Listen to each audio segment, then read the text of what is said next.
We are the paradoxical ape. Bipedal, naked, large-brained, long the master of fire, tools, and language, but still trying to understand ourselves. Aware that death is inevitable, yet filled with optimism. We grow up slowly. We hand down knowledge. We empathize and deceive. We shape the future from our shared understanding of the past.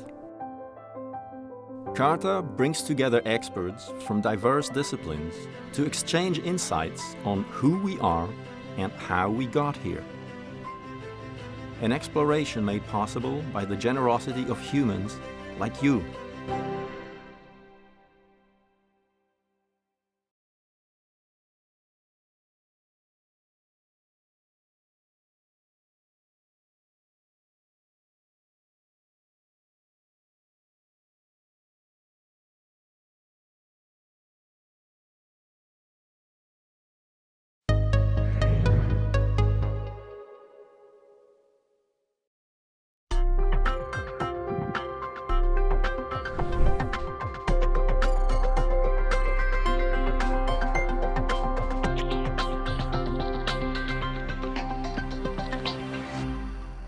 So I'm also very grateful for this invitation. I think I haven't been this excited about death for a long time.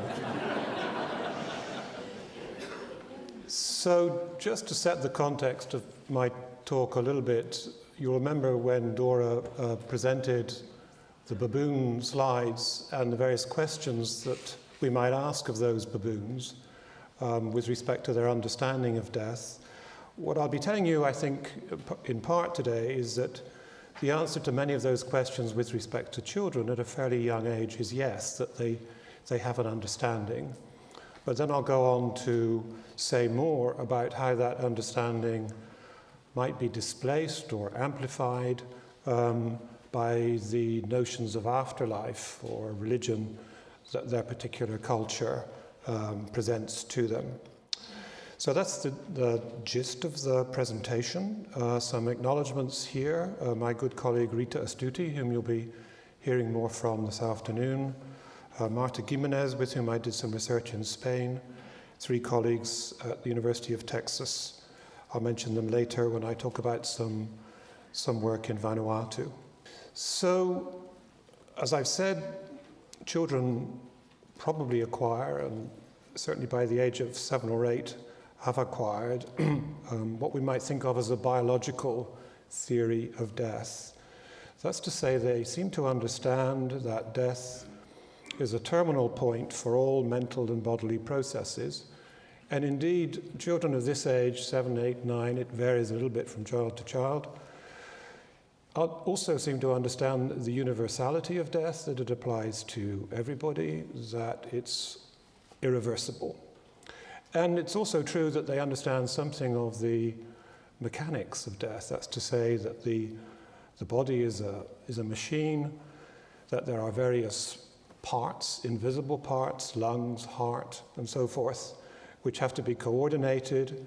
And when those parts break down, then death is inevitable with various consequences. At the same time, children will encounter a religious account or a supernatural account, and part of what I want to discuss, as I mentioned a moment ago, is the relationship in the child's mind between these 2 different accounts. So, in order to explore that question of the relationship between the 2 accounts, that's to say myself and Marta Gimenez, tested children of 7 years of age and 11 years of age in Spain. I mentioned Spain advisedly in some sense because, of course, these children were therefore growing up in a particular religious culture. The children were not just quizzed about their, as it were, immediate or biological conception of death, but we tried to prompt their religious conception as well. And we did this, therefore, in the context of 2 different stories. One about the deaths of a grandparent And at the end of the story, the grandchild is visited by a doctor, and the other also about the death of a grandparent, but in this story, the grandchild who's lost their grandparent is visited by a priest. So I'll just show you those two stories. As you can see toward the end here, the doctor came to talk to Juan about what had happened, and he said to Juan, "Your grandfather is dead now." You can see that there's no hint in this story of an afterlife, or there are no religious cues. The second story, the priest story, is fairly similar. That's to say, death of a grandparent who's been ill, goes to the hospital. But as you can see at the end of the story, Marta, the protagonist, is visited by a priest rather than by a doctor who explains what has happened and puts to Marta the claim that her grandmother is now with God. So that each child listened to both of these stories, and after each story we would ask about the functioning of various processes. Sometimes we asked about bodily processes, for example, have his eyes stopped working? And sometimes we asked about mental processes, can he still see? And as in this case, we try to choose pairings, that's to say where we would focus in on a bodily organ and an accompanying mental process. We couldn't always do that, but roughly speaking, that was our goal. So ultimately, the children answered about 14 questions, 7 about the functioning of the body, 7 about the functioning of the mind. The children gave their reply. They would either say this process was continuing or not, and then we would ask them to offer an explanation of why it had stopped, or conversely, why the process was continuing. And we found that we could allocate children's answers to 3 different categories: religious, biological, and a more equivocal set of replies. So let's just present the way in which we scored children for each of those categories. So religious answers, well, in this case, the child would claim that a given process continues, so yes, he can still see. And then when we'd say, well, how is that? They would supply a religious explanation. In heaven, everything can work, even if she is dead. The soul keeps working, and so forth. So you can see very clearly in these cases references to religious notions, heaven, the soul, and so forth. Now, if we turn to the biological answers, here the child claims that the process has stopped, and as you can see, they're pretty blunt about why it stopped. He's been eaten by worms. He has no body, he's just bones. If he's dead, nothing can work. And then finally, no credit answers. These were replies where the child either didn't offer an explanation, or if they did so, it didn't seem to fit in with the judgment that they'd made about the process working or not working. So what I'm going to do next is to show you the replies for the 7-year-olds. And just to give you a heads up, the biological answers are black. I mean, the bars are black. The religious answers are white. And in between, you'll see some grey for equivocal, so to speak. More than that, I'll show you the extent to which the child offers religious replies or biological replies or equivocal replies with respect to those 2 story settings. Remember the priest story and the doctor story, and also within those 2 stories for mental processes versus bodily processes. So here's, as I say, an overview of the 7-year-olds, and you can see it's fairly black. That's to say, most of the time, the children are giving biologically oriented answers. And if you look at the left-hand side of the figure, where I've charted replies for the doctor stories, whether it be about the body or the mind, you can see that biology is dominating. But if you shift over to the 2 right-hand columns, you see that religion is beginning to get a look in, so to speak, more religious replies, and the proportion of biological answers is declining. So in other words, when you present the same child, or, essentially the same child, yes, a story with some religious cues, they pick up on those cues and they start to interpret the death in a different context or in a different fashion. So that's the picture for the 7-year-olds. Now we can ask what we might find with the older children, with the 11-year-olds, and the extent to which biology might, so to speak, consolidate itself, or religion might consolidate itself, or there might be some competition between these two modes. And here's what we find. You can see that religion is predominating, especially when we've given the child, as you see in the two right-hand columns, those afterlife cues. So if the priest is introduced, whether the child is asked about the body or the mind, there's a lot of religious talk in their replies and justifications.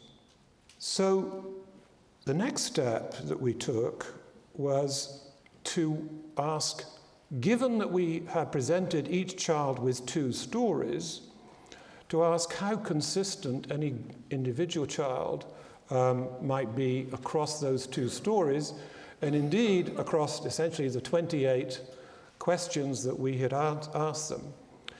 So at one extreme, a given child might be consistently biological in their answer. They might assume that death is terminal and that's that, no matter what the process and no matter what the story context. Conversely, they might be consistently religious in their answers. And finally, we could imagine an individual child who shifts their ground depending on the story context or indeed on the particular process that they're being invited to think about. So you'll see in the next slide, again, these two age groups, 7-year-olds and 11-year-olds, but I'm going to show you the proportion of children falling into these three categories. So here are the findings. So you can see that the 7-year-olds, as we might have suspected from the earlier figure, approach death from a predominantly biological perspective. On the other hand, if you look at that red bar, we do see some proportion, about 30% of those 7-year-olds, who are mixing it, who go backwards and forwards, so to speak, between the biological and the religious, and a small proportion who are consistently religious. Now, if we turn to the 11-year-olds, we might have imagined that the consistently religious bar, the white bar, would be the one showing the most sharp increase between the younger children and the older children. That's not the case, as you see. What we do see is a decline in consistently biological responding and an increase in this mixed pattern of responding, where the child, depending upon the particular question we've asked, is inclined to offer a biological account or a religious account. More generally, I would say, and these data have fitted into other data, it looks as if children by the age of late middle childhood, so to speak, have arrived at these two accounts. They don't necessarily think of the two accounts as competitors with each other. They think of them as compatible with each other. But it's also true, and this is going a little bit beyond the data, but I think it's very plausible, that the starting point for young children is the biological.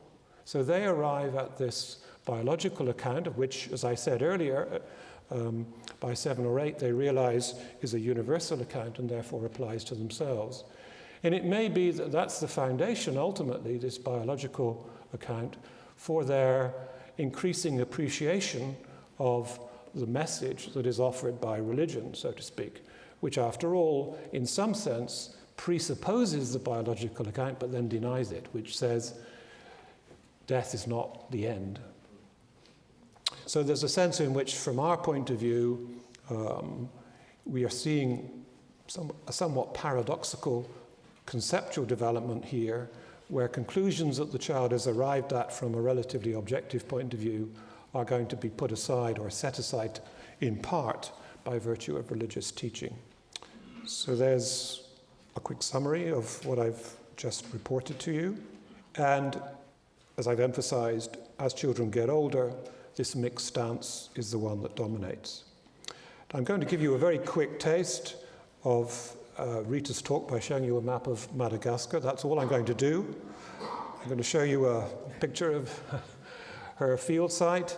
She will tell you what happens when you go to Madagascar and you repeat this kind of interview with children and with adults, bearing in mind that in Madagascar we're not talking about a Christian culture, we're talking about a culture which believes in the existence of the ancestors. So I'm going to move on quickly instead to Tana, Vanuatu, as you can see off the east coast of Australia.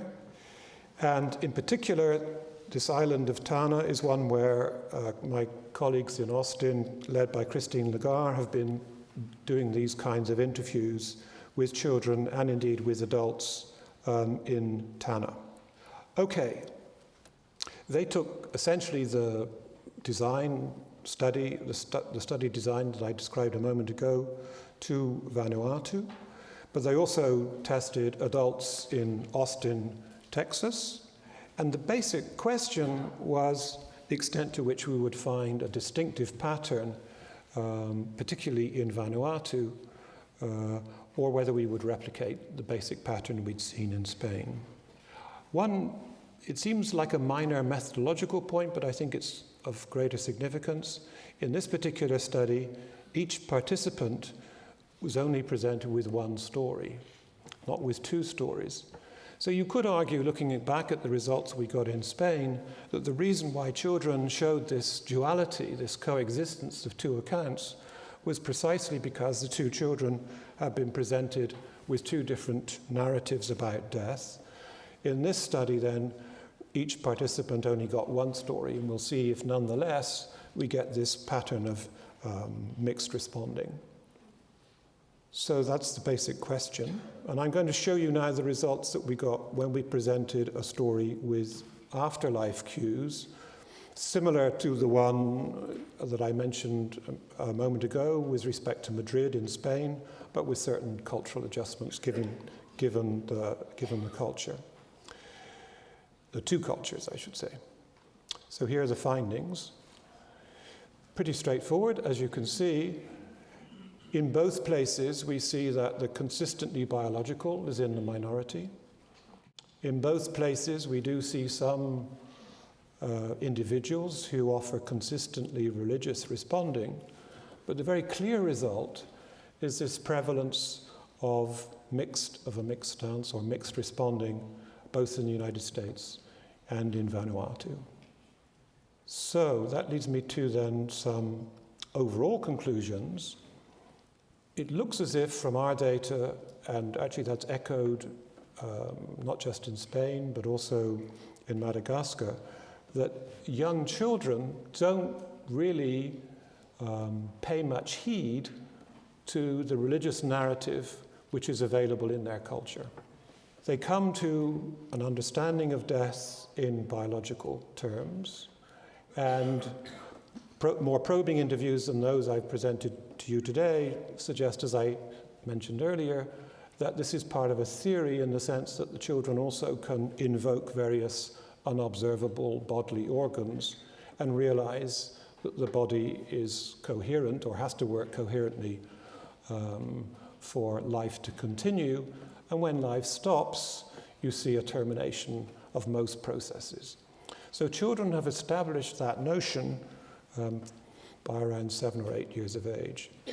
As that theory or account is consolidated, it seems as if they become more receptive to the existing theological, supernatural, or religious account that exists in their culture. And but having said that, it's not as if that religious stance leads them to forget or suppress what they know about biology. So what you see among large numbers of people in all of these populations is a tendency to oscillate between the two accounts. And to the best of our knowledge, these two accounts are not perceived to be in conflict with one another. And I think Rita will present you with more ethnographic evidence this afternoon that indeed people move rather smoothly from one account to the other. Now let me just say one or two words about the broader implications then of these developmental findings for a more comparative approach that we will be reviewing in the course of today. So these developmental findings may or may not point to what happened in the course of human history, and they may or may not point to ideas that we can bring to primatology in particular. Could it be that primates have some minimal biological understanding, and should we assume that the religious notion, of course, would ultimately in the human species build on that biological notion, which is already hinted at in our close cousins? Let me stop there. Thank you.